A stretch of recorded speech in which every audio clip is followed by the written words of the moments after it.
Hello everyone, welcome to a very weird video that I think is probably the first of its kind on YouTube. But you see, this is a video with a countdown. As time ticks on, this video will gradually become more and more unwatchable. But how and why is this the case? Have I simply gone mad after nearly a decade on YouTube? No, I am the Spiffing Britt, a professional exploiter and breaker of algorithms, games, and occasionally international law. As many of you brilliant subscribers will know, a regular pastime of mine is to find loopholes and potential vulnerabilities with how YouTube's algorithm is designed. Often these are lots of little short decisions or actions that YouTubers can take to give them an unfair advantage against other creators. In the past, some of my small and humble little exploits have included printing views out of thin air whilst live streaming, duplicating like counts, and of course probably my most dangerous one, destroying another creator's video performance by buying ad space for it amongst terrible demographics. Yes, that's right, I introduced PvP mechanics into the YouTube algorithm. Surprisingly, after all of this, YouTube has not sent any assassins against me. Or perhaps they never got past my ferocious battle corgi. Still, here I am, once again shouting from the rooftops that my next grand experiment is ready, and here you stand ready to be a glorious set of guinea pigs. My goal for this video is to manipulate YouTube watch time over a greater level than we've ever achieved. We have done previous videos where we increase watch time and retention on shorts, or videos that you must watch at a slower speed, and this has taught us that viewer retention and average viewer statistics are quite possibly the most valuable in determining how much YouTube wants to push a video. However, my previous experiments have lacked one important statistic: length. So before we dive into this video's experiment, it's time for a quick explainer of the modern YouTube algorithm, what's changed, why it's important, and how we can break it. So make sure you're comfortable, you've grabbed a warm cup of tea, as this is where the fun begins. YouTube's entire role is to recommend the right videos to the right person. If you like watching videos about medieval cooking techniques, then YouTube will serve them up to you. You'll see them on your home feed, you'll see them underneath videos you watch, they'll automatically play in the up next section. There will simply be no escape from these medieval cooking videos once you've started going down that rabbit hole. However, YouTube will actually serve up these videos based on a few criteria. So YouTube monitors you. They want to know what language you speak, what channels you're currently watching, and what videos you interact with, and for how long you're watching them. It then runs a bunch of numbers and finds a selection of videos that might be a good fit for you. But before that step, YouTube does its most important check. It must weed out videos that it deems to be misleading or not as interesting. Remember, YouTube's entire goal is to get you watching videos for longer, because the longer you spend on the platform, the more money you make them thanks to adverts. So it screens for misleading or unsatisfying videos by serving up videos with a higher percentage of viewership more than ones with a lower percentage of viewership. Needless to say, in 2024, basically no one is using the subfeed anymore, so video recommendations are the most important thing, meaning average watch time is also the most important thing. This algorithmic decision of meritocratic performance is actually great on paper, as it generally means that better structured videos that get to the point of their purpose quickly will outperform more waffly ones spoken by British people that go on tangents. Wait a second, but there is a little bit more to this decision. What happens when a video covers the same topic but is a different length? So let's imagine video A is a 10-minute long video that has a 50% viewer duration. Video B is a 20-minute long video and it also has a 50% viewer duration. They are both watched on average for the same amount of time, meaning logically they are both the same amount of satisfaction in the eyes of YouTube. Wrong! YouTube will massively favor video B. It's got higher watch time, baby. So that video will not only get more views, it will also make more money for the creator. This creates a weird calculation where in some examples, longer equals better. There are some very extreme examples of terrible creators exploiting video length for profit, like for example this one here. Wait, hang on a second, that's my Victoria Free live stream. This video here is the second most viewed Victoria Free video in the entire world. There are thousands of Victoria Free videos, and yet this nearly 4-hour-long live stream VOD is the second best of them. Why is this the case? Is it because it's a well-crafted, well-edited, perfectly executed idea? No, it is a good video, but it's just statistically broken. Because it's such a long video, the average watch time is over 1 hour and a half. This means that this stream has 3 times the average watch time as the next best video has total length. That's also my video, by the way. It's handcrafted, took us a lot of time to make, and very well executed. But statistically, it's terrible. The results are that this stream outperformed massively, and thanks to my dastardly strategy, it suppressed other videos in the recommendation feed, allowing me to make over £64,000 off of a 4-hour stream. Thanks, YouTube, that was perfectly balanced. Oh wait, you're probably not used to creators talking about how much they actually make.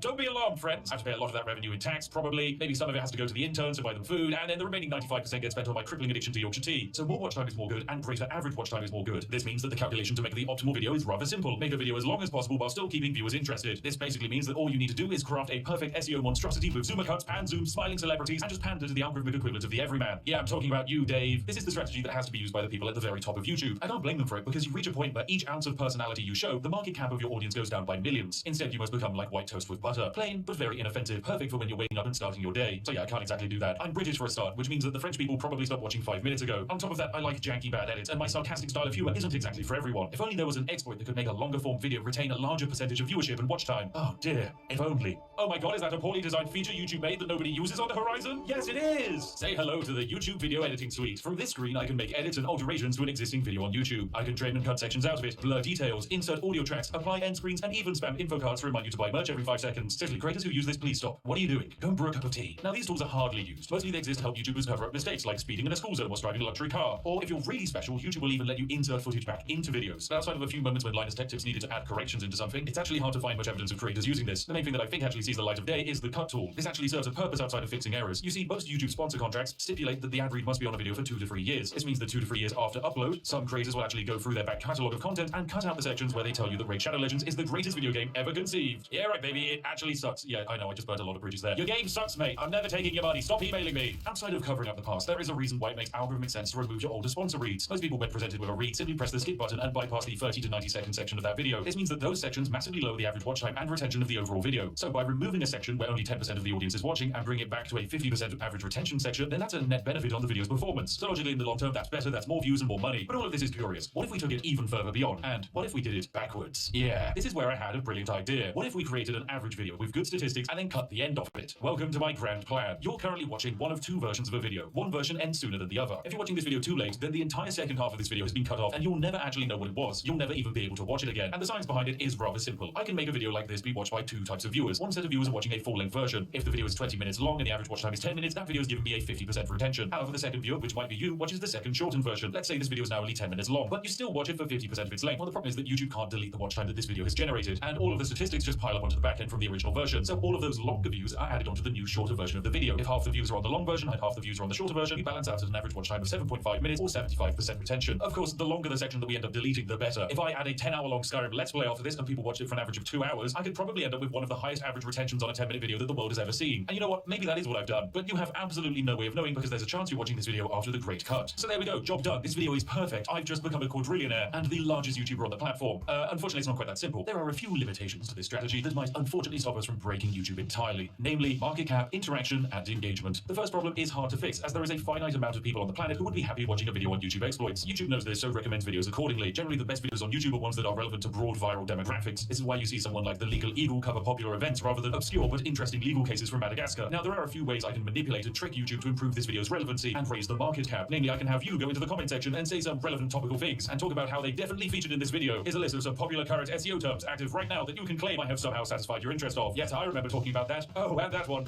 Yes, oh, how interesting. I love inserting here. Not only does this help with the reach of the video, but it also counts as engagement. All forms of engagement with this video and the channel will work positively to this video's success. From commenting, liking, sharing, and even voting in community posts, weird things like making clips of this video are another brilliant way of adding views. In fact, there's a weird exploit that you can use to view bot without damaging a video's performance. Anyway, no, I'll save that for another day. It's too complicated and potentially illegal. But yes, it's entirely possible that this video right here will become my most viewed video. And of course, it's going to be a video that outside of a select few, no one will ever see it in its entirety. Of course, some people might spoil what comes after this. And so that's why I think it's important for you to comment and wildly speculate what the other half of this video actually was. I like it to be a mystery. So if you could please go to the comment section and write some absolute wild ideas about the other half of the video, then that would be great. Of course, the real ones know it's going to be the hotly anticipated Mavis Beacon teaches typing exploit video. For what a banger that's going to be. Anyway, this is where you watching at home are going to be separated into your two groups. If you missed the original version, don't be upset. I'm a strong believer that something shouldn't last forever, and online most content is preserved. So perhaps just this once, it's okay to create a piece of media that is finite and unique. For this project to be classed as a success, there will need to be a long-term analytical trend that shows that the average watch time had a positive impact on the impressions and reach of this video. These impacts will probably take a week or so to materialize, so check back in a few days' time and take a look at how things are shaping up. Anyway, thanks for watching, you majestic sausages. We're about to continue the video for some of you, but for others, better luck next time. You should have had notifications enabled. Thank you for watching, and goodbye for now.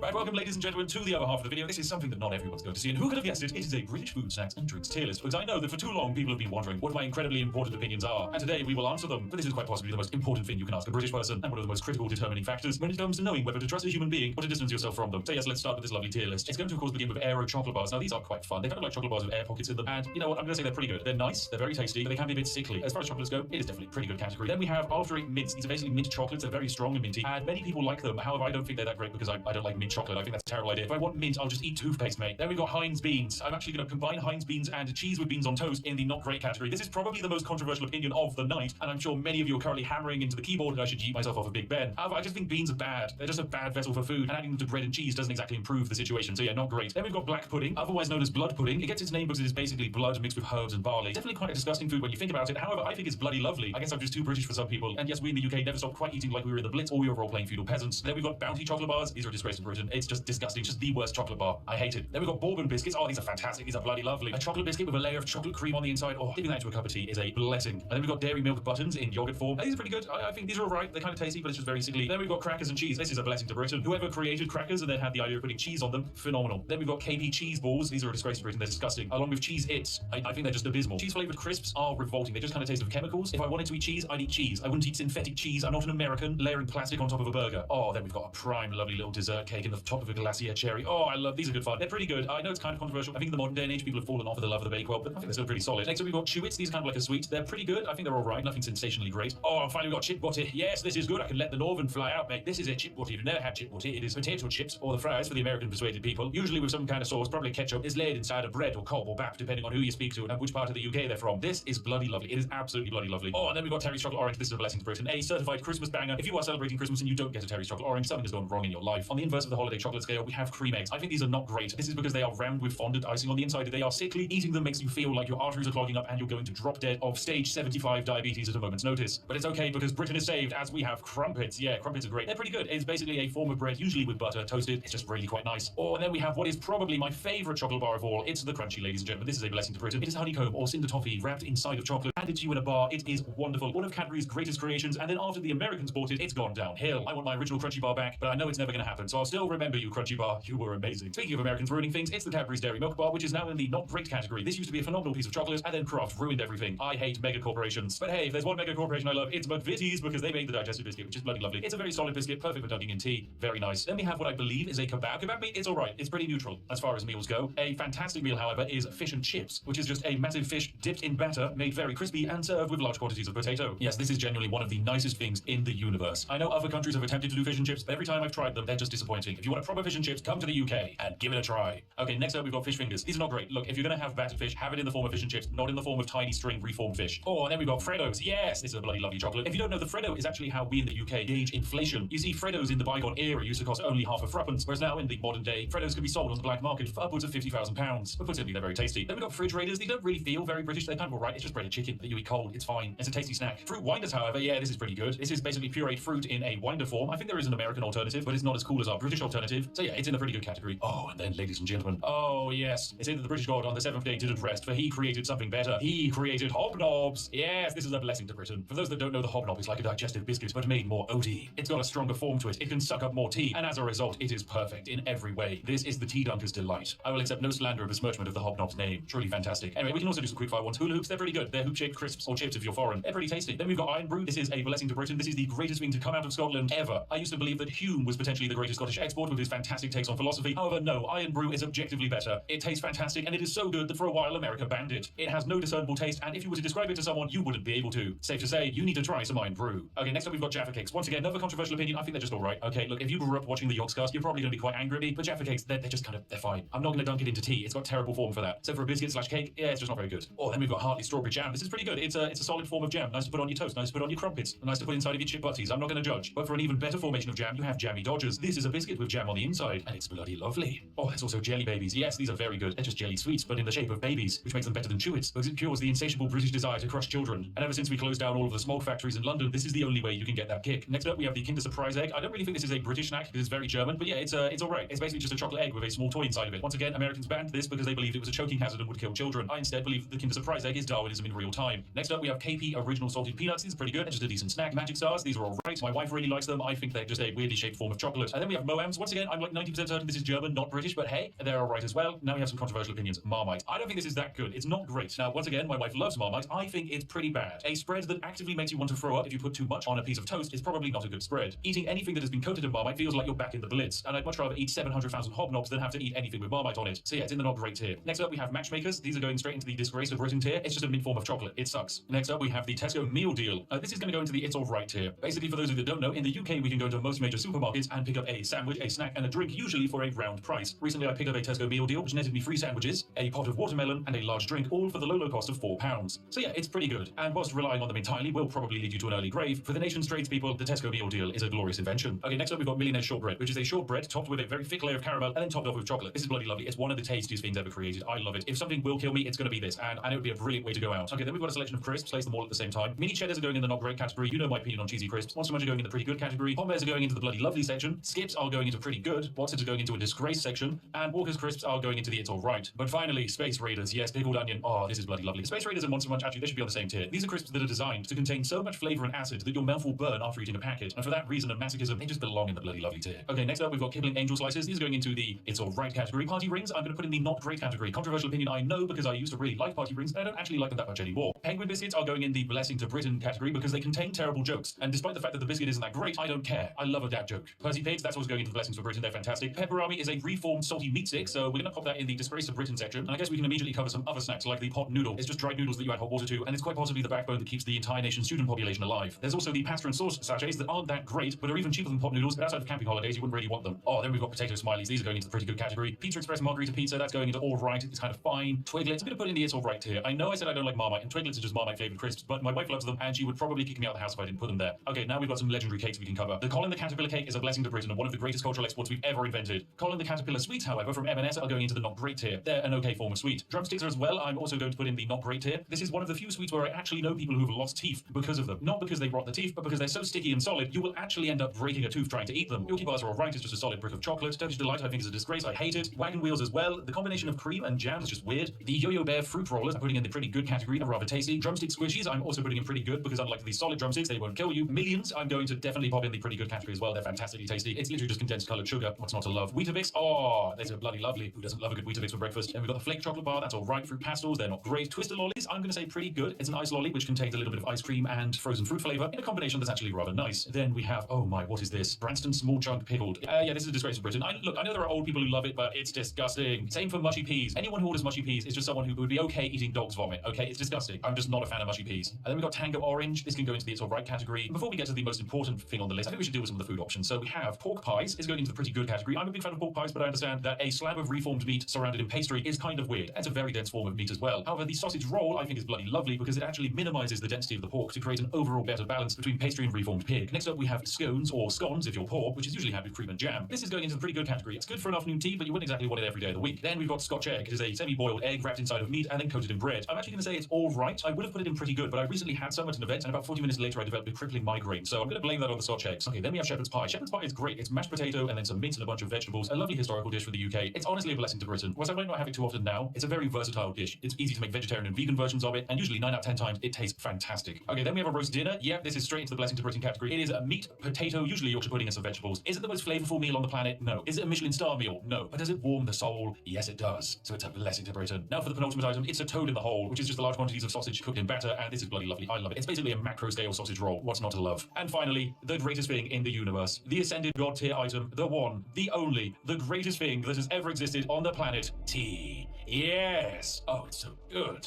There we have it, ladies and gentlemen. This has been my very important, very critical, objectively perfect and spot-on tier list of British foods and snacks. You can find me in the comment section, but your opinion is wrong, because I am the Spiffing Brit, and what I say is law. Tomorrow, bounties and cheese balls will be banned on the streets of Britain, and everyone will be drinking tea as they chow down on some hobnobs. Lovely! Right, well there we go. This has actually been the ultimate extended version of the video that basically no one else gets to see. You have seen it. Congratulations, you're very special. And who knows, maybe there was actually extra stuff after this that I cut. Maybe there was a video within a video within a video. I'm not saying whether that was the case or not. You'll just have to come up with your own theories. But this is all for you today. So thank you very much for watching. A huge thank you to, of course, liking the video, subscribing, and of course, a major shout out to the Majestic Sausages, who are our Patreons and channel members.